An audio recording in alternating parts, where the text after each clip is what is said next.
Informed consents in my private practice helped save me from 2 chargebacks. Let's talk about it. What is a chargeback? A chargeback is when you charge somebody for your services and then come back. Usually the bank comes back as a representative saying that for whatever reason, they are taking that money back and that it was not actually an authorized payment. But I have successfully beat 2 of these chargebacks and had the money put right back into my account. Here's what happened. The first chargeback that I experienced had absolutely no fault on my client. Her credit card was actually stolen the day after our session happened.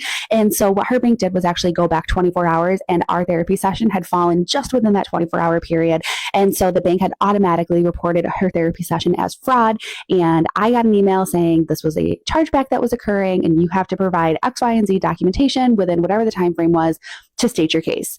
All I submitted was my signed debit credit card consent, which was 1 page, and proof that she attended her therapy session that day, and the charge that we charged her card, which was in line with the credit and debit card consent that she signed. Within 14 days, that session fee was right back in our account. The second time this happened was a little bit murkier, but we still came out. My debit and credit card consent form had my back. We had a client who owed quite a few session fees, and lesson learned, we don't allow clients to build up a debt like that to the practice anymore, both to protect ourselves and to protect the client, frankly, from building up any kind of debt like that to a practice.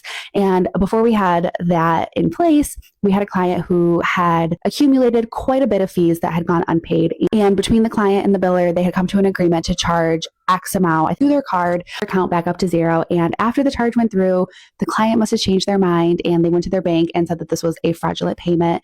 The payment came back out of our account and the chargeback case was opened.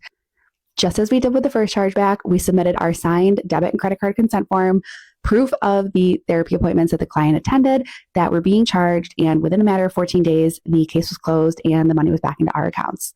If you are looking for an airtight informed consent and credit and debit card consent with comment paperwork here, and I'll send you the link to grab all the paperwork that I continue to use in my group practice to cover our asses.